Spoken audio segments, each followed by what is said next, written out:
Math 2414, volumes, shells. Shell method, example 3. In the previous video, we actually found the volume of a solid of revolution using both the new shell method and using the washer method, and we ended up getting the same answer each time. That will be options from time to time. I still want you to be able to use both techniques because sometimes one technique will be easier than the other, or sometimes one technique will be possible and the other one will be impossible or highly difficult. In this one, we're going to find the volume of the solid obtained by revolving the following lamina around the x-axis using shells and using discs. So let's try shells first. Now, how do you set up finding a volume of a solid of revolution using shells? You take a cut parallel to the x-axis. You take a cut parallel to the axis of rotation, which in this case is the x-axis. So if we're going to do the shell method, we need to start by taking a cut parallel to the x-axis, which is our axis of rotation, which means that this is going to be a dy integral because this little skinny rectangle has a thin y dimension. So we know this is going to be a dy integral. Let's go ahead and set up the generic. 2 pi times the radius times the height dy. We'll figure out our limits of integration in a moment.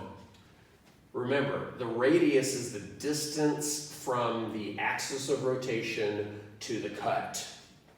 So our radius is here.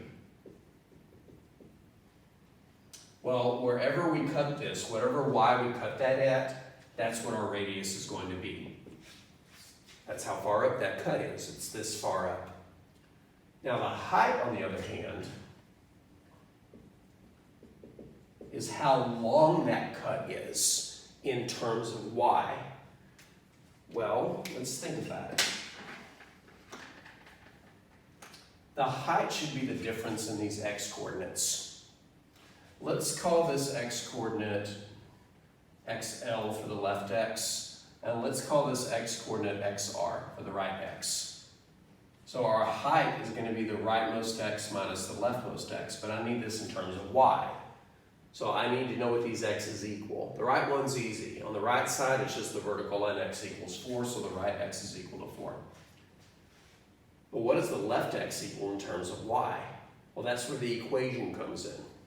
Because this is a dy integral, we need our bounds, our left and right bounds, as functions of y, so we need them to say x equals. Currently, the left boundary, this sideways parabola, is not x equals, it's y equals, but it would be real easy to solve this for x by squaring both sides.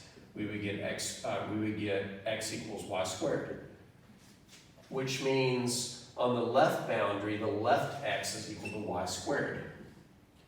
And so our height is going to be the right x, 4, minus the left x, so minus y squared. And now we're ready to set up our integral. Almost. We need our limits of integration. Since it's a dy integral, we're going from the lowest y to the highest y. Because the x-axis is the lowest side of this lamina, I know my lower y value is 0, but what is my highest y value? In other words, what is y equal on the top of this lamina right here? Well, on that boundary, y is equal to the square root of x, but over here, x is equal to 4. So put them together, y equals the square root of 4, y equals 2. This integral is going from 0 to 2. 2 pi, our radius was just the y. Our height was just the right boundary minus the left boundary. So 4 minus y squared. And now it's just another easy integral. Pull the 2y out because we can. The 2 pi. Pull the 2 pi out. Distribute this y because we don't integrate products. 4y minus, or products of functions, I should say. 4y minus y cubed dy. Integrate. 2 pi Antiderivative of 4y is 2y squared. Antiderivative of y cubed is 1/4 y to the 4th. This is going from 0 to 2. Quick check of the lower limit shows that it does zero out the antiderivative, and that's the only time we can ignore the lower limit. You can never ignore the upper limit, but you can ignore the lower limit if it makes the antiderivative equal to 0. Upper limit, 2 pi. 2 times y squared. Well, that would be 2 times 2 squared, but 2 squared is 4, and 2 times 4 is 8. Minus 1/4 times 2 to the 4th. 2 to the 4th is 16, 1/4 of 16 is 4, and so this is going to come to a real fast end. 8 minus 4 is 4, 4 times 2 pi is 8 pi. And so it looks like our volume is 8 pi. When we do this using the disk method, we should get the same answer. So let's try it using the disk method. And again, the method that you use is determined by whether or not you're cut across the lamina that you rotate around the axis of rotation, whether or not that cut is parallel or perpendicular to the axis of rotation. I'm not going to attempt to erase pieces of that drawing. There were pieces all over. We'll just redraw the thing. X equals 4, y equals 0, y equals the square root of x. This goes from 0 to 2 on the y-axis. It also goes from 0 to 4 on the x-axis. And we're rotating around the x-axis. So if we want to use the disk method or the washer method, they're both pretty much the same thing, we would have to take a cut that is perpendicular to the axis of rotation. So we'll take a cut this way, which has a skinny x side, so this is going to be a dx integral. It's still going to be the integral of 2 pi radius. No. We are not doing the shell method.